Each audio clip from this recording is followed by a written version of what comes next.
Olá, gente do canal A Fonte, estamos aqui com o nosso segundo episódio e hoje com uma convidada maravilhosa, Tainá, que a gente congrega juntas na mesma igreja. E eu tenho certeza que o episódio de hoje vai ser uma bênção para vocês, assim como foi o primeiro também. A Tainá tem muita coisa maravilhosa para agregar na nossa vida. Então fiquem aí, pega o café, já se senta, que lá vem coisa boa. E agora, ela vai se apresentar pra gente, pra vocês. Tainá, seja muito bem-vinda e obrigada por estar aqui. Muito obrigada. E pode se apresentar. Obrigada. Olá, boa noite, boa tarde, bom dia. Não sei que horas que você vai assistir esse podcast. É um prazer muito grande estar aqui. Espero poder trazer uma mensagem que engrandeça, que enriqueça o nome do Senhor, que agregue também na vida dessa pessoa que vai ouvir, que você que vai ouvir, e que seja uma mensagem leve, que seja uma mensagem edificante, e vai ser muito bom falar com vocês, falar com a Bárbara, tá aqui. Amém. E Tainá, eu tinha até comentado com você, né? Porque eu me identifiquei muito com a tua história de vida. Sim. Que a gente passou basicamente pelas mesmas situações, né? De paternidade. E é algo, né, que infelizmente é muito normal, entre aspas, né? Porque é algo que acontece em muitas famílias. Muitas crianças crescem com essa falta do pai. E eu queria que você entrasse nesse tema. Como que foi para você essa situação de crescer sem essa figura paterna, né? Porque eu passei por situações que eu tenho certeza que é porque eu não tive a referência do meu pai. Eu tive limitações, bloqueios, porque eu não tive, né, as afirmações do meu pai. Então, me gerou muita coisa negativa, né, crescer sem essa figura masculina. Sim. E eu queria ver de você, né, como que foi para você crescer também sem essa figura. Como você mesmo disse, não é fácil. A gente que passa por isso não é fácil. Eu convivi com meu pai. Meus pais se separaram, eu tinha 6 anos de idade. E eles se separaram de uma forma não muito boa. Então, minha mãe pegou eu, juntamente com as minhas irmãs, com as minhas outras irmãs. Eu sou a do meio. E minha mãe era muito nova.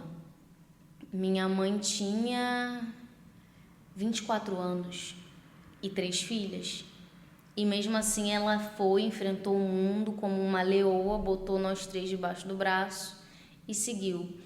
Mas com o tempo passando, a gente convivia com meu pai, ele buscava a gente para passar um fim de semana sim ou não com ele, mas na verdade a gente não passava com ele, a gente ficava com a minha tia e ele só pegava e depois entregava.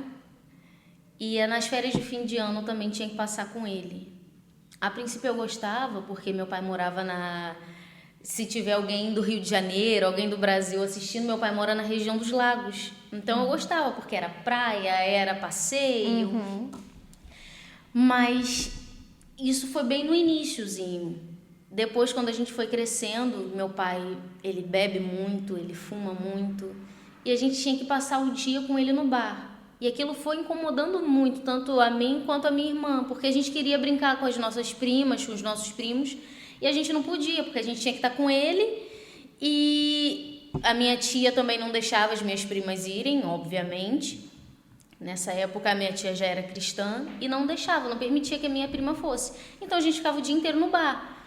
E se a gente risse muito, meu pai é muito agressivo, se a gente risse muito, ele perguntava: por que a gente está rindo tanto? Por que você está rindo tanto? E ele se irritava com aquilo. Se a gente ficasse séria, ele ficava irritado porque a gente estava séria. Então, a gente não sabia como agir. Era pisando em ovos com ele, sabe? E a gente apanhava muito. A gente eu e a minha irmã mais nova, minha irmã mais velha não ia. Mas eu e a minha irmã mais nova, a gente presenciava. Ele batia na minha madrasta, ele batia na gente. A gente sempre teve o cabelo muito grande lá em casa. Ele pegava, girava a mão assim, puxava. Enfim, e com isso eu fui crescendo com uma revolta muito grande do meu pai e não querendo mais estar com ele. Porque eu sabia que se eu estivesse com ele, eu ia estar no bar ou eu estar apanhando. E eu cresci muito revoltada. Eu fui uma adolescente muito revoltada, justamente por não ter essa presença. Ele nunca quis saber em relação à escola, se a gente estava bem, se a gente tinha passado de ano, com quem a gente andava, com quem a gente se envolvia. E com isso eu me revoltei mesmo. Eu respondi, eu era muito respondona. E acabou sobrando para minha mãe, porque minha mãe foi minha mãe e meu pai. Ela lutava para que a gente tivesse uma boa educação, mesmo com as limitações dela. Minha mãe era empregada doméstica. Então, o que ela podia oferecer pra gente, ela oferecia, mas dentro das limitações dela. Meu pai dava uma pensão achando que tava, mas não dava pra nada. Por isso que a gente começou a trabalhar muito cedo também. Porque as pessoas, os coleguinhas na escola, os nossos amigos na escola, no ensino médio, tinham as coisas e minha mãe não podia dar. Então, a gente foi jovem aprendiz muito cedo. E o tempo foi passando e eu vi que essas marcas de tudo que eu vivi começaram a aparecer. Porque até então era só a revolta, mas é uma adolescente revoltada. E na verdade não era tudo resquício da vivência que eu tive. Das cenas que eu presenciei, das palavras que eu ouvia. E aí eu vi que eu tentava iniciar um curso e não conseguia dar continuidade naquilo, porque sabe essas crenças limitantes que a gente ouve? Sim. Você não vai terminar isso. Pra que você vai fazer isso? Você não é inteligente, você não sabe fazer. Minha mãe, ela nunca pôde... Ela não demonstrou muito afeto porque ela nunca teve. Meu pai também não. Hoje eu não culpo eles por isso. Hoje eu consigo entender. Mas é muito difícil uma criança, um pré-adolescente, não ter um abraço de um pai, não ter um eu te amo, meu filho, você é capaz, você consegue. E a gente vai começar a colher isso mais pra frente, 18, 20 anos, quando a gente tenta começar a nossa carreira profissional. Jovem aprendiz, ali era um troquinho que a gente tinha para comprar uma coisinha ou outra e estava satisfeito. Mas quando a gente começa a vida real, é muito complicado. E isso foi me criando umas limitações muito grandes. Muito grandes. Eu não conseguia iniciar nada, porque eu já sabia que eu não ia dar continuidade, que eu não era capaz, que eu não tinha capacidade. E isso até pouco tempo ainda era assim. Muitas vezes eu me pego chorando, me perguntando para que eu presto, para que eu sirvo. Mas foi uma palavra que eu trouxe há um tempo atrás na igreja, a gente serve para muita coisa. Com certeza. Deus escolheu a gente, porque a gente é capaz de muita coisa. Jesus entregou a vida dele porque a gente é exclusivo para ele. Sim. Então não importa se sua mãe ou seu pai vão esquecer de você, mas Jesus não esquece de você. Jesus jamais vai esquecer. Você é filho exclusivo e escolhido do Senhor. Então eu me apeguei muito nessa palavra e tento transformar essas marcas em degraus para eu poder subir, para poder me dar força para seguir. Eu cresci com muita raiva do meu pai, era o que eu estava te falando há um tempo atrás. Hoje eu já não tenho mais esse sentimento. Amém. Mas também não é um sentimento de filha para pai. Sim, sabe? É diferente, né? Não como eu não também. não é.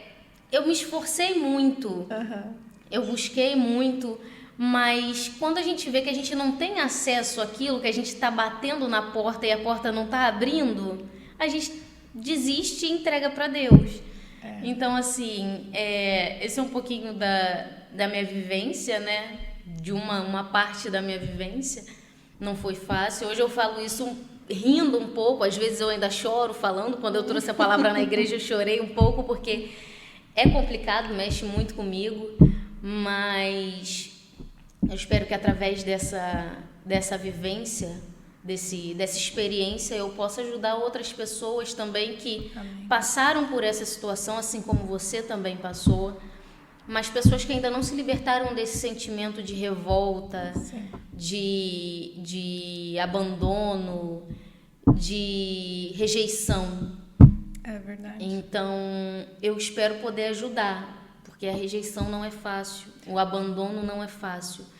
Mas a gente tem que começar a observar isso, mesmo na dificuldade, e ver que quem escolheu a gente tem um amor muito maior do que o nosso pai, a nossa mãe. É tudo na vida de uma criança, o pai e uma mãe. Sim. Mas Jesus é quem entregou a vida pela gente. E Ele ama a gente incondicionalmente. Então, esse amor que faltou, no mesmo momento que faltou com o nosso pai, que é o meu caso e o seu, Jesus restituiu infinitamente mais com o ato que Ele fez. Com certeza. Com a atitude que Ele teve de entregar a vida pela gente por amor. Então, por muito tempo eu achei que eu não tinha amor, mesmo nascendo num lar cristão, mas eu tinha amor o tempo inteiro, só que a gente adolescente, criança, ainda não tem esse discernimento. É verdade. É porque a gente necessita de certas coisas, Sim. né? E quando a gente não tem, a gente realmente não entende por que as outras crianças têm. Sim. Eu lembro de olhar as crianças passeando com o pai e com a mãe, eu achava a coisa mais linda do mundo. Eu falava, meu Deus, eu nunca vou ter isso, eu nunca vou ver isso. Porque passear com meu pai e com minha cadê mãe. o meu? Cadê? Por quê? Por que eu...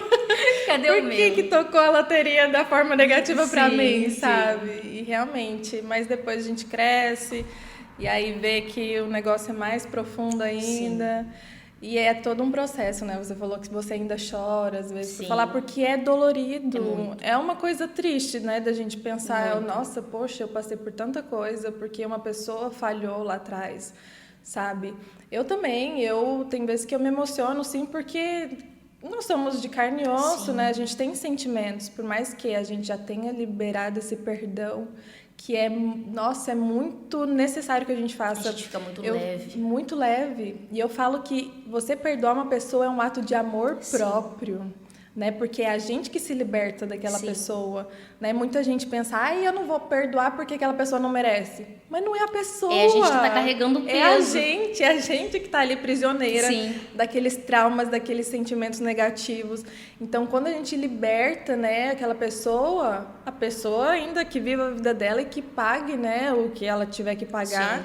Mas a gente está se libertando, a gente está falando, olha, Senhor, até aqui eu sofri, até aqui eu carreguei esses traumas, essas dores, mas eu quero me libertar e daqui para frente seguir uma nova vida, uma nova história, porque não tem como a gente ficar realmente carregando, arrastando esse peso nas nossas Sim. costas, Sim. porque a gente não tem culpa de nada Claro. disso que aconteceu. Claro. Mas a partir do momento que a gente consegue... Mas a gente se culpa muitas vezes. A gente pergunta várias vezes onde foi que eu errei, o que eu fiz para não ter esse afeto, para não ter um abraço.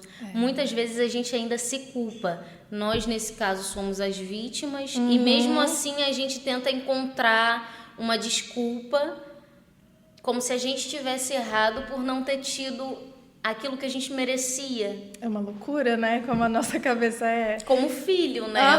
Hoje eu sou mãe e eu entendo. Eu cresci num lar muito agressivo, muito estressado, muito estressante. Por vezes eu me pego estressada com facilidade. Porque foi a experiência que eu tive, o exemplo que eu tive. Tento quebrar isso dia a dia. Mas a gente tem que tentar escrever uma nova história, Sim. que é o que você está falando, com os nossos filhos, com os nossos amigos, com a nossa família, seja lá, a gente está falando sobre pai, mas pode ser uma mãe, pode ser um amigo, pode ser qualquer outra pessoa que você sinta que mereça um pouco mais e não tem aquilo. E a culpa, a maioria das vezes, não é da gente. É a pessoa que não sabe demonstrar, é a pessoa que não sabe dar. Às vezes ela nunca recebeu. Exatamente. Então ela não pode dar uma coisa que ela nunca recebeu. Só que a gente tem que fazer diferente. Eu não vou dizer que eu nunca recebi. Minha mãe tentou da forma dela, mas limitado. E hoje, eu e as minhas irmãs, a gente faz totalmente diferente com os nossos filhos. Graças a Deus. Mesmo um pouco estressada, a gente tenta dar o máximo de carinho possível. Eu, por exemplo, com a minha filha, eu amasso ela de tanto abraço. Eu digo que ela é capaz, que ela é bênção, que ela é escolhida, que ela é capaz, que ela é inteligente, que o que ela botar a mão vai prosperar, o que ela fizer vai dar certo. E ela só tem 1 aninho e 10 meses, mas é de agora. Ela vai gravar isso. Com certeza. E o que ela quiser fazer, eu vou estar do lado dela para fazer. Eu vou mover mundos e fundos. O que tiver ao meu alcance, eu vou fazer, porque eu sei que ela é capaz. E eu vou lembrar isso a ela todas as vezes que for necessário. Amém. E é isso, a gente estar disposto a pagar o preço por realmente encerrar esse ciclo. Sim. Né? Deixar para trás e começar uma nova história, porque senão o ciclo se repete. Vai para sempre. E aí não dá, realmente. E algo que você tinha dito também no teu testemunho é que você tinha essa dificuldade de receber abraço, de abraçar, né? Tem muita dificuldade. As pessoas até então não entendiam o porquê. Era simplesmente Tainá não gosta de abraço, mas não é isso. É porque como eu não tive, quando eu recebo um abraço, eu fico um pouco... Sabe aquelas crianças, aqueles adolescentes, ai mãe, para, tipo assim, me deixa. Eu ainda tô nesse nível. Quando eu recebi um abraço, eu ficava meio, e agora? O que eu faço? Para onde que eu vou? Será que eu abraço de novo? Será que eu retribuo? Será que eu fico parada? Eu tento quebrar isso, mas esse contato físico, para mim, ainda é muito difícil, porque eu não tive. Sim. Eu tenho consciência de que as pessoas não têm culpa, que abraço é normal, que muitas vezes a pessoa está passando por um momento difícil e precisa de um abraço. E às vezes é o meu abraço. Não por eu ser exclusiva, mas se tiver só eu e a pessoa no ambiente, e a pessoa precisar de um abraço, eu não vou dar porque eu não gosto, porque eu não sei. Não, ela precisa de um abraço. Sim. E é muito difícil isso, é difícil e engraçado ao mesmo tempo, porque o pessoal na igreja descobriu isso e agora me obrigam a abraçar para eu quebrar isso. Eu faço uma formação e as pessoas na formação também descobriram que eu não sei, não sei dar nem receber. Então elas querem me abraçar o tempo todo e eu fico parada, travada, igual uma estátua assim. Aí elas dizem, até o final da formação você vai abraçar todo mundo. Eu falei assim, tá bom, eu abraço. Aí eu pego no ombrinho e falo assim, olha que abraço caloroso. Pronto, tá abraçando. Porque já abracei. Mas eu sei que eu tenho que melhorar isso. Outra coisa que eu também não sei é receber elogio. Eu não sei. Eu também tinha muita dificuldade. Eu confesso que eu ainda tenho um pouco de dificuldade, sabe? De receber eu elogio com facilidade, mas eu não sei receber elogio, porque para mim tudo que eu faço não é o suficiente. Tudo que eu faço tem algum defeito. Não é possível que você, por exemplo, não é possível que você tá me elogiando. Não foi tão bem assim. Eu errei aqui, eu errei ali. Eu sempre procuro os erros. Então eu não consigo receber os elogios porque na minha mente eu errei em alguma coisa ali e não sou digna desse elogio, porque não foi bom o quanto tinha que ser. Isso também são marcas dessa trajetória de vida. Eu não sei receber elogio. Se você me elogiar, eu vou ficar extremamente constrangida e não vou saber responder, retribuir, não sei. Se você me elogiar, eu vou falar, não, que isso? Não, mas comida, por exemplo. Quando eu faço lá em casa, tá muito bom, não, mas tá faltando sal. Eita. Se eu tivesse posto mais não sei o que, ia ficar melhor. Não tá bom. Eu sempre coloco um defeito. Você é perfeccionista. Eu sempre ponho um defeito em alguma coisa que eu faço, porque pra mim nunca é o suficiente. Porque tudo que eu fazia, sempre tinha alguma coisa errada. Tá, você fez, mas se você fizesse daquele jeito, você fez, mas isso daqui você podia melhorar. Então, pra mim, nunca tá bom. Porque sempre falta alguma coisa, entendeu? Na nossa cabeça. Na nossa cabeça sempre falta alguma coisa. Eu acho que eu nunca sou capaz de fazer alguma coisa certa. Ai, meu Deus. Entendeu?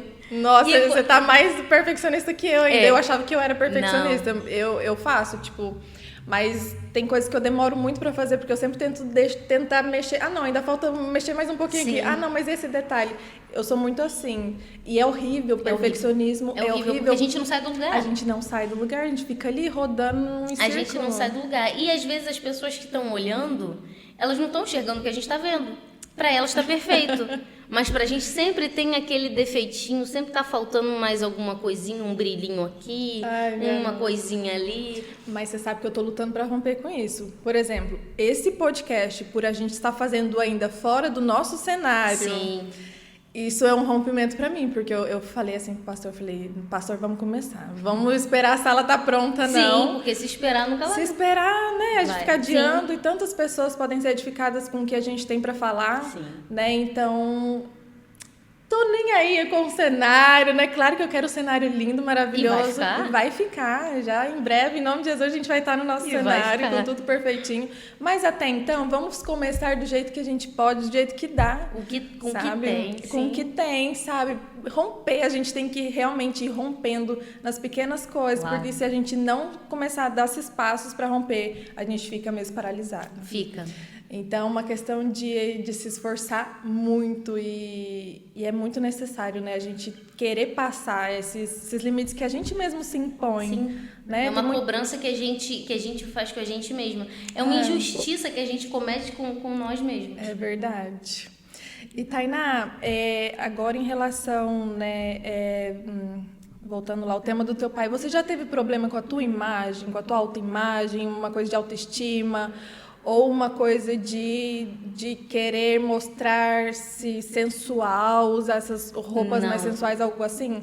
Porque eu vejo que é bem tradicional. Eu passei por uma fase em que eu fui viver a vida louca. E aí eu ia pras baladas com aqueles vestidinhos tubinho, balada a vácuo. Não. Sabe? Meu Deus. E aí eu queria saber de você, se você teve alguma fase assim da tua vida, algum momento que você... Não, em relação a vestes, né? Não, eu não tive em relação à sensualidade. Teve uma época que, como eu disse, eu cresci na igreja. Sim. Mas teve uma época que eu me revoltei, nem pra igreja eu queria ir. E eu só andava de preto. Eu só ouvia rock. Eu me intitulei emo. Eu quase passei por uma fase dessa. Me intitulei emo e agora ninguém me tira da tristeza. Eita, era tipo nossa. assim, era uma franja aqui, toda de preto, olho preto. Se você abrisse o meu armário, não tinha nada que não fosse preto. Eu passei por essa fase. Depois eu comecei a usar roupa larga, tipo de skatista. Sensual não, mas foi essa fase emo. Sim. E depois roupa largona, despojada, era tênis, era... Até quando eu comecei a namorar o meu marido, eu usava as roupas dele para ir pro trabalho. Casaco, blusa. Muitas vezes eu pegava a blusa dele largona pra ir e casaco, principalmente. Teve uma vez que eu não fui, que eu fui com roupa minha. Cabelo arrumado, roupa minha, e as pessoas... Quem é É a essa? mesma pessoa. Eu até maquiada eu tava, porque eu tinha outro compromisso depois do trabalho. Sim. E ninguém me reconheceu, porque falou assim, que não é diferença. possível. Você é a de ontem e você é de hoje. Aí eu só fui naquele dia, no dia seguinte estava eu, toda largona de novo. Ai, minha nossa. Mas nessa fase assim de sensual, de balada, não. Porque eu nunca troquei minha noite de sono. Nunca. Eu sempre fiquei em casa. Minhas amigas iam, beijinho, beijinho, tchau, tchau, tô indo pra minha caminha. Meu conforto em primeiro lugar. O meu lema era, não pago pra ficar acordada. Porque pra você entrar numa balada, você tem que pagar. É verdade. Eu não pagava. Eu não pagava porque eu trabalhava, eu tinha meu dinheiro suadinho. Sim. Eu falei, não pago pra ficar acordada. Talvez seja por isso também, porque você tinha compromisso, né? Você trabalhava. Tinha. Eu, por exemplo, na época que eu fiquei vida louca assim, eu não trabalhava. Então, acho que eu tava com a mente muito, muito vazia, né? Tava muito ociosa, não tinha nada pra fazer. Não tinha nada pra fazer, eu vou ver minha vida. Vou viver minha vida. Ai, meu Deus. Como dizem por aí, a vida é uma só, né? Deixa eu viver. Nossa. Mas graças a Deus, foi um período curtinho. Foi ali Dos 20 aos 22, mais ou menos. Sim, graças a Deus não foi tanto tempo. Foi, mas foi o suficiente, foi viu? Suficiente pra ver muita coisa. Pra ver e viver muita coisa. Não. E graças a Deus, de alguma forma, né, foi nesse turbilhão de loucura que eu estava vivendo que eu me entreguei para Deus. Né? Então, assim, eu dou graças a Deus por tudo que eu vivi, né? E ali eu vi a podridão que é o mundo, sabe? Para onde eu estava indo, que buraco que eu estava me enfiando, o que eu estava fazendo com a minha vida, eu estava destruindo o meu corpo, sabe? E aí nossa, foi muito extraordinário o dia que eu me entreguei para Deus mesmo, porque eu cresci também num lar cristão. Só que era assim, era a igreja que eu cresci, a igreja Mormon. Então, assim, é religioso, sim, é uma coisa de religiosidade, né? E aí eu acho que até meus 13 anos de idade eu ia assim esporadicamente na igreja, mas depois nunca mais fui. Então, assim, eu tinha um conhecimento de Jesus, mas depois chegou uma certa fase da minha vida em que eu não ia em nenhuma igreja, nem nada, mas eu sabia que Deus existia e tudo mais. Até que eu fui viver essa fase da minha vida e aí cheguei no fundo do poço. Eu falei, eita, agora é só Deus para me tirar daqui. Isso daqui, no ponto que eu tô, é Deus na minha vida, ou isso daqui acabou, já era para mim. E graças a Deus, Deus estava lá com as mãos estendidas e me puxou de lá do fundo. É muito bom quando a gente se sente amada e transformada dessa forma. Porque a gente sabe que o Espírito Santo está com a gente o tempo inteiro, mas ele não vai impedir que a gente faça as coisas. Você escolheu viver essa vida. E você foi, como eu escolhi viver a minha revolta, e fui. Só que chega um momento que a gente tem consciência de que aquilo não é pra gente. De certa forma, aquilo está incomodando a gente, que tá tirando o nosso sono, tá tirando a nossa paz. E a gente que conhece a palavra, a gente sabe que só tem uma forma da gente encontrar a nossa paz, da gente se limpar daquela impureza toda. Mas tem muita gente que vive essa vida e ainda não tem conhecimento do que Jesus pode fazer, que está lá se afundando. Hoje, na minha formação, tivemos uma palestra sobre drogas. E eles estavam mostrando lá, o policial mostrou as imagens da Amy Winehouse antes da droga e pós-droga. Então, assim, ela ficou desfigurada, ela parecia um zumbi. E até onde a gente vai, a gente tem que se perguntar às vezes até onde a gente é capaz de ir para tentar tapar esse buraco do prazer, tapar esse buraco da paz que a gente busca, só que só tem um lugar para encontrar, que é nos braços do Pai, que é na casa do Senhor. Mas essa experiência que você teve, além dessa história de pai que eu e você a gente divide, essa história que você teve, muitas pessoas vão ouvir e vão se identificar com ela também. O meu marido, por exemplo, também, nos 18 anos, ele decidiu, não vou mais para a igreja. E foi viver a vida dele. Vocês conhecem o testemunho dele do acidente, mas vocês não conhecem o testemunho dele, não vou mais para a igreja, vou viver a minha vida. Sim. E viveu. E viveu muito. E até um ponto de que ele não sabia mais...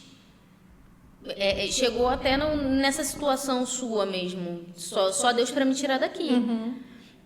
E aí foi quando eu conheci ele, que aí Deus começou a transformar a vida dele. Eu não estava indo para a igreja nessa época, porque eu tinha saído de uma que era muito longe, ainda não tinha encontrado uma próxima à minha casa que eu me identificasse. Então eu reencontrei ele depois de um tempo e a gente começou a tentar procurar uma igreja que fosse... Que os dois conseguissem se sentir à vontade. Mas no final disso tudo a gente voltou para a igreja onde ele nasceu e cresceu, para poder ajudar lá também. Ele cresceu na Metodista. Então quando a gente noivou, eu fui para lá. E quando a gente casou, a gente permaneceu lá até vir para cá, em 2018. mas ele também viveu isso. E o testemunho dele transformou muitas vidas. Glória a Deus. A minha sogra, ela nunca parou, nunca deixou de orar. Ela insistia para ele ficar em casa, ele não ficava. Então, teve uma época que ela entregou para Deus, mas ela nunca deixou de orar. Ela, não, meu filho é do Senhor, meu filho é consagrado, meu filho não vai viver essa vida. Nossa. Ela nunca desistiu. E tem muitas mães que não desistem.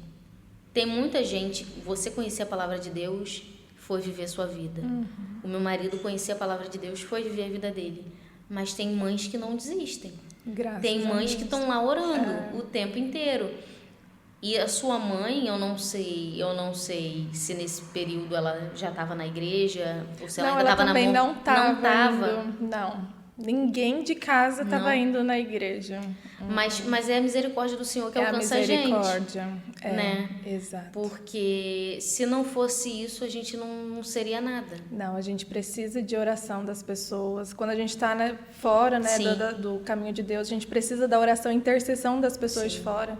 E isso que você está falando, né, da tua sogra, meu Deus, a oração de uma mãe tem muito poder. Tem muito poder. Então, as mães que tiverem com os filhos vivendo, né, no mundo, na bebida, na droga, na prostituição, enfim, vivendo uma vida louca, sabe, permaneçam na oração, né, porque tem muito poder e Deus vai recolher essa pessoa ali, trazer para o caminho dele, em nome de Jesus, porque, né, a oração de uma mãe realmente...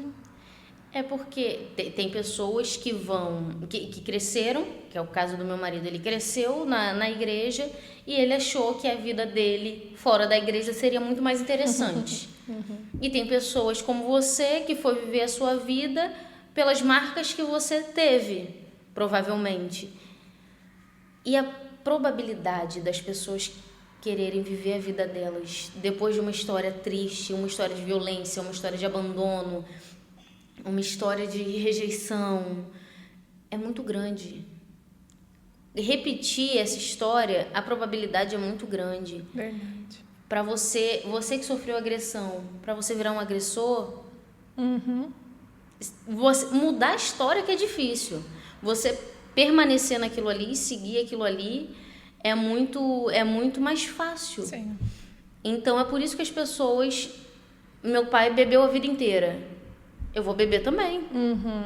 Tem uma amiga minha que a mãe dela é alcoólatra. E o irmão dela, com 22 anos, morreu. Não pelo alcoolismo. Mas ele já estava seguindo o mesmo caminho que a mãe. Nossa. Ela é cristã. Ela não consegue ficar perto da mãe dela. O pai dela não consegue ficar perto da mãe dela. Comprou um terreno no interior de Minas. Foi para lá construir uma casa. E está lá construindo a casa. Só que ela fala, eu sei que ele está lá para fugir da minha mãe. E é uma mulher trabalhadora, é uma mulher boa de coração, mas não larga isso, entendeu? A minha amiga, o que ela podia fazer? Repetir a mesma história que a mãe, Sim. que o irmão, mas ela decidiu fazer diferente. E ela não conhecia o Senhor. A família não conhecia. A mãe dela não gosta de ir para a igreja, não gosta de pastor, não gosta de nada disso. Mas ela fez diferente. Graças a E ela cria os filhos dela de uma maneira diferente. A história dela é diferente. Então, que as pessoas elas tenham consciência de que basta a gente querer mudar a nossa história. Fácil não é. Mas não adianta você ir para balada, não adianta você se afundar na bebida, não adianta você ser agressivo, porque não vai resolver, a história só vai se repetir. Se fosse o meu caso, eu ia me afogar na bebida, eu ia me afogar no cigarro, eu ia viver de bar em bar, eu ia ser extremamente agressiva, eu ia ser eu não sei, mas eu decidi fazer diferente. Estressada eu sou? Sou, um pouquinho. Tento mudar isso, mas é muito complicado. Se a gente não decidir fazer diferente, a gente não vai. Tem que romper. Tem que romper isso, tem que romper. Exatamente. E E essas coisas, né, a gente tem essa ilusão que no mundo, né, é mais divertido. É muito mais fácil. É mais fácil, é mais divertido. É tudo muito mais alegre. Porque são muitos prazeres. Só que é um prazer que a gente caça, e aquilo não sacia a gente. Sim.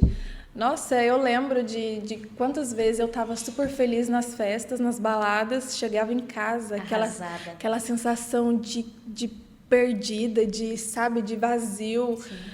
Meu Deus, que coisa horrorosa. É horrível. É horrível isso. É horrível. A gente busca se preencher de algo que não pode nos preencher, Sim. que é realmente só Deus que pode nos preencher. Tanto é que, nossa, na noite que eu me entreguei para Deus, foi muito surreal, porque naquela noite eu descobri que eu não me amava. Eu pensei, eu nunca me amei. Caiu essa ficha assim na minha cabeça, porque eu comecei a sentir um amor por mim que eu não tinha. E aí eu comecei a pensar, nossa, eu não me amava, olha o que eu fazia comigo, eu bebia tanto até cair, eu ia pra balada, eu era promíscua, eu me vestia dessa forma, eu não me amava, mas agora eu me amo. E eu de fato comecei a me amar, senti um amor verdadeiro por mim. E eu fiquei muito maravilhada com aquela noite, foi muito transformador na minha vida. E realmente a gente fica buscando fora algo que a gente só encontra dentro, né? Sim. A gente buscando a Deus, e é Ele que preenche tudo, todo aquele vazio, toda aquela tristeza que a gente tem, é só Ele que pode preencher. Sim. E Ele está disponível para nós. O tempo inteiro. O incrível é isso, é que Ele está disponível, a ajuda está aí, e a gente não vai lá pegar ajuda, né? Porque a gente acha que ali é mais rápido, que ali é mais fácil. Só que é só a gente abrir a boca. Às vezes a gente não precisa nem abrir a boca, a gente pensa, a gente deixa a lágrima rolar. É verdade. Às vezes a nossa lágrima é uma oração que é a oração que Jesus está precisando recolher naquele momento. É verdade. E eu tô refletindo no que você falou em relação a você começar a se amar. E é muito engraçado isso, porque a gente se olha, a gente não enxerga valor nenhum na gente. Que valor que eu tenho? Muitas vezes a gente pergunta, minha alma tem algum valor? Minha vida tem algum valor? Tem muito valor, foi o que eu falei, Jesus entregou a vida dele pela gente. Nós todos somos muito valiosos para ele.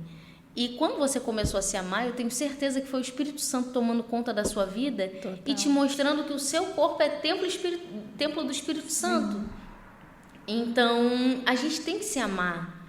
A gente tem que refletir essa luz que Deus colocou na nossa vida, para que outras pessoas consigam também se amar e enxergar o valor que elas têm. Porque muitas pessoas estão nesse mundo sem saber que são valiosos. É verdade. Estão lá só por estar. Muita gente vai porque o amigo chamou, porque para não ficar sozinho, para não estar ali no meio de todo mundo, mas ele não tem noção do valor que ele tem, que ali não é lugar para ele. É verdade, não tem noção. Não tem noção. E a pessoa, às vezes, ela até se sente indigna mesmo de, nossa, eu não posso ir buscar Deus, eu, pecador, olha como eu vivo, todo errado. Às vezes a pessoa, não, eu preciso me consertar primeiro para depois buscar Deus.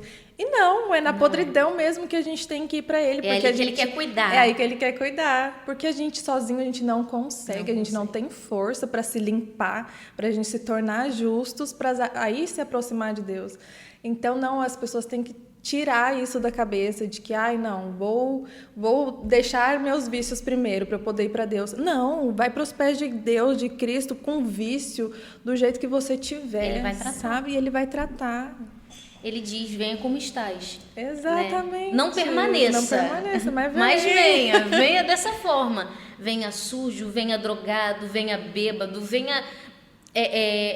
na prostituição, venha da forma que você tiver. Exato. Ele está pronto, de braços abertos para receber. Sim. E ele vai fazer a transformação na sua vida e vai ser um testemunho muito grande que todas as pessoas podem contar, porque ele escolheu a gente. Sim. Basta a gente se permitir viver esse chamado, viver esse propósito. Eu também, nessa palavra que eu trouxe, eu falei em relação a enterrar os dons. Sim. Às vezes Deus entrega uma coisa tão grande na nossa mão, mas a gente não se acha capaz de realizar. É igual você estava falando. Ah, não, tem que começar o podcast com isso, com isso. Não, começa com o que tem. Começa com o que tem, com um microfonezinho, com uma mesa improvisada, com um fundo improvisado. A mensagem que vai sair daqui vai tocar alguém. E a pessoa não vai se importar com o fundo, com o computador, com a mesa. Ela quer ouvir alguma coisa para edificar ela, porque a nossa boca é canal do Senhor. Sim. Então, a gente não pode se permitir bloquear o que o Senhor tem pra gente, que é muito grande. Ele entregou a bênção na nossa mão, Ele entregou o talento na nossa mão e a gente não pode enterrar. A gente não pode levar o nosso talento para o bar, a gente não pode levar o nosso talento para a balada.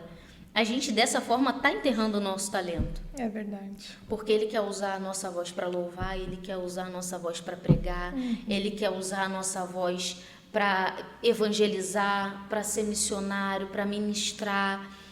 E muitas vezes a gente não se acha capaz e acaba se escondendo e acaba nos limitando. Sim.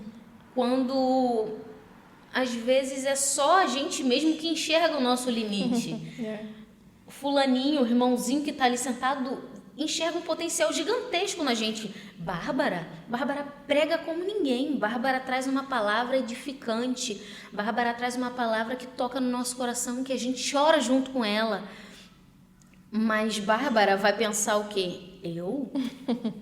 Eu não, gente. Eu li a Bíblia aqui, estudei um pouquinho, trouxe, mas nada além disso. Não é tão grandioso quanto você tá falando. E porque Deus te chamou para isso. Deus te chamou para isso e para muito mais. Só que você não pode enterrar o seu talento. Você não pode se limitar, se trancar num quartinho. Deus quer usar a sua boca como canal nessa terra. Hoje a gente vive aqui em Portugal e a gente sabe que o país é muito limitado nessa questão. Então é através da gente, através do nosso testemunho, através da pessoa que vai para a balada, você vai contar a sua história e ela vai ser edificada pela sua história. Exato. É uma pessoa que o pai não dá muita atenção, a gente vai contar a nossa história e ela vai ser edificada e vai liberar o perdão quando necessário e vai entender que mesmo sendo abandonada pelo pai, Jesus está ali o tempo inteiro disponível para ela, para amar, para acolher. Então, a gente não pode parar, a gente não pode se limitar, mas a gente também não pode esconder aquilo que Deus entregou na nossa mão. Exato. Não pode. Porque às vezes a gente menospreza o nosso pouco, né? Mesmo. Ai, mas eu só tenho isso, ou só sei fazer isso, ou eu só tenho um testemunho. Mas talvez é só esse testemunho que vai salvar milhões de vidas. Ou que vai salvar uma vida e essa vida vai salvar milhões. Sim. Então a gente não pode guardar para nós realmente, né? E se menosprezar achando que o que Deus entregou para nós é pouco. Talvez a gente se veja como pequeno, como, né, insuficiente. Mas o que Deus colocou, Ele confiou para a gente é o suficiente para Ele operar grandes coisas. Quando eu me sentia muito limitada para fazer a obra de Deus, que eu ficava naquela, Senhor, eu quero servir, mas eu não sei como servir, porque eu tenho tanta limitação e não sei o que, e eu ficava nessa com Deus. E aí Deus sempre me trazia à mente aquela passagem do menininho que estava lá no meio da multidão, com 5 pães e 2 peixinhos. Aquele menino não podia alimentar todo aquele povo com aquele alimento que ele tinha, mas ele entregou nas mãos de Jesus. E quando a gente entrega o nosso pouco nas mãos de Jesus, é Jesus que faz multiplicar, é Jesus que alimenta. Então a gente só tem que estar disponível a entregar o nosso pouquinho para Ele. O nosso pequenininho, é só isso que eu tenho? Senhor, mas é teu. Usa como o Senhor quer, faça como o Senhor quer. E é Ele que faz. Ele capacita. Ele capacita. Então, eu não vejo Jesus indo lá falar para o menino, me dá aí o que você tem. Não, é a gente que sabe que a gente tem o pouquinho, a gente vai lá e entrega para o Senhor. Sim. Então, a gente tem que ter esse ato de coragem. Senhor, eu coloco nas tuas mãos. Aí é o Senhor que faz. E confiar, porque é Ele que vai dando, Ele que vai instruindo, Ele que vai fazendo acontecer. A gente só precisa realmente dar o primeiro passo, né? E só que se a gente não der... Não sai do lugar. Ele não vai lá pelo braço, olha, Bárbara, pega a Bíblia, vai lá em cima. Exato. Não vai fazer isso. É o que você falou, é pouquinho. Jesus, eu só tenho isso daqui para te oferecer. Às vezes eu não tenho nada. Senhor, eu não tenho nada para te oferecer. Eu Às sou vezes é um pecadora. serviço que a pessoa pode fazer na igreja, que Se seja você para limpar. varrer o chão da igreja, já é uma bênção muito grande. Exato. Sabe? Mas às vezes a gente não tem nada para oferecer. Foi o que você falou no início. Eu vou fazer o quê? O que eu vou fazer na obra? Eu quero fazer, mas não sei como fazer, não sei o que fazer. Sim. E a gente tem que entregar isso para Deus também. Fala, Senhor, olha, eu quero trabalhar na sua obra, mas eu não sei como. Então me instrua, me capacita, me mostra o caminho. Eu nunca imaginei, Bárbara, estar no altar trazendo a palavra. Eu sempre fugi. Sempre fugi. Eu sempre falei, eu não tenho capacidade, eu não sei falar. Eu costumo falar isso, que eu não sei falar. Olha que absurdo, gente. Olha o tanto que ela fala super bem. Eu não sei falar, não sei me expressar, porque eu fico muito nervosa. Mas esse nervosismo é bom, porque a gente sabe que não está vindo da gente. Aham. Enquanto a gente o pastor costuma dizer que enquanto a gente se sentir nervoso, é porque é o Espírito Santo que está ali. A partir do momento que a gente se sentir confiante e achar que domina tudo, já é o nosso eu que está ali em cima. É verdade. E eu não quero isso nunca na minha vida. Então eu nunca me achei capaz de estar ali em cima, mas eu fui. Quando o pastor falou, Tainá, você vai pregar no domingo, eu falei, Senhor, tem misericórdia, não sei se eu vou ser arrebatada antes da hora. Graças a Deus não foi, porque a gente precisava te ouvir. Mas fui. E eu falei, gente, não é possível, eu consegui. No final eu consegui. E foi uma benção. Não sei o que eu falei, não sei. Depois gravaram, eu vi, eu falei assim, mas eu não sei o que falei, não sei como falei, não sei como saiu, não sei a ordem, não sei. Mas Deus guiou, Deus falou, Deus estava ali e me capacitou. Exato. Foi na minha frente, junto comigo, falando, vai minha filha, você é capaz, você consegue, eu te capacitei, leva a minha palavra. E às vezes a gente não tem nada para oferecer, mas Deus vai capacitar. Exato. Se a gente entregar e falar, não tenho nada, mas tenho a minha vida e a minha vida eu te entrego, faz o melhor acontecer. E Deus tem o melhor para a nossa vida. Sim. Não tem outro, é só mesmo Ele. Só mesmo ele. Tainá, que conversa maravilhosa, meu Deus do céu. E eu vou deixar aqui para você falar agora, principalmente com as mulheres, né, que passaram, que vivem essa situação, né, estão vivendo essa situação de limitação. Sim. Por conta de traumas, por conta de também terem essa falha da paternidade. Sim. Queria que você deixasse um recado para elas, né, porque assim como você venceu, você superou isso, e hoje você, graças a Deus, tem esse testemunho que edifica muitas vidas. Com certeza essas mulheres também podem edificar muitas vidas através do testemunho delas. Então eu queria que você deixasse esse recado de força, de inspiração, para que elas possam realmente romper esse ciclo, deixar esse passado para trás, entender que é necessário liberar o perdão para elas conseguirem se libertar e avançar. Então fica à vontade. Fácil não é. A gente tenta fazer diferente, a gente tenta escrever uma nova história, porque o que a gente tem de exemplo foi o que a gente viveu. Mas quando a gente decide eu costumo dizer que não é dar um passo para frente, porque senão a gente vai seguir no mesmo caminho. A gente tem que dar um passo para o lado e seguir um caminho diferente. É verdade. Então, se a gente decidir dar um passo para o lado, não é fácil. Não é fácil, é muito difícil. Mas a gente pedindo direção, discernimento ao Senhor, Ele vai estar com a gente, Ele vai sustentar, Ele vai dar força. E a gente vai conseguir. Porque Deus tem tanta coisa pra gente. Deus tem pra gente ser empreendedora, Deus tem pra gente ser médica, Deus tem pra gente ser engenheira, Deus tem pra gente ser empresária, dona do nosso próprio negócio. A gente é tão capaz para tanta coisa.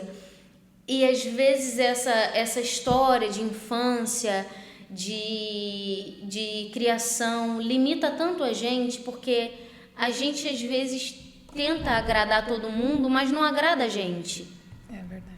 Então, que a gente possa entender, a gente, eu digo porque eu também me trato com isso todos os dias. Todos os dias é um treinamento que eu tenho que fazer, que eu consigo, que eu sou capaz, que eu posso, que eu vou. Então, que você em casa também peça direção a Deus e possa te enxergar de uma forma diferente. Assim como a Bárbara falou, quando o Espírito Santo tocou ela, quando o Senhor resgatou ela começou a se amar, que a gente possa se amar, que a gente possa enxergar o nosso valor. A gente é filha escolhida do Senhor, a gente é menina dos olhos de Deus. Não só as mulheres, os homens também, porque não são só as mulheres que passam por essa situação de rejeição, de não liberar perdão, que a gente possa jogar essa pedra no fundo do mar e que fique lá, porque esse peso só faz mal pra gente.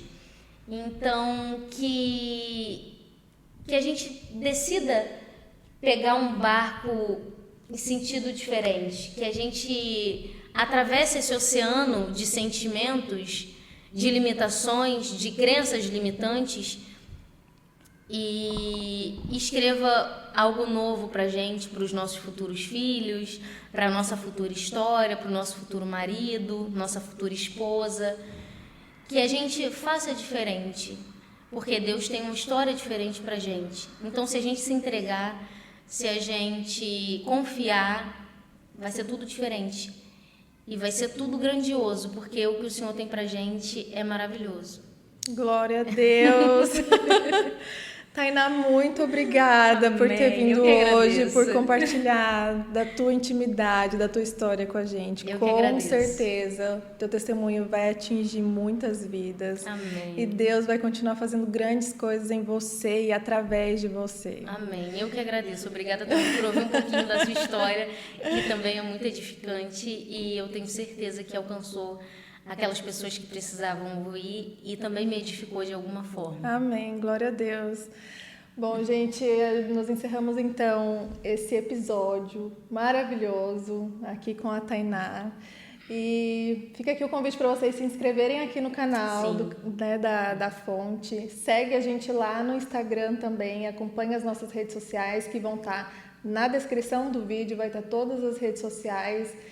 E já ativa as notificações também, porque logo vai chegar um novo episódio aqui do canal A Fonte. E a gente espera por vocês. Tainá, muito obrigada. Muito obrigada, eu que agradeço. Tchau, gente. Tchau.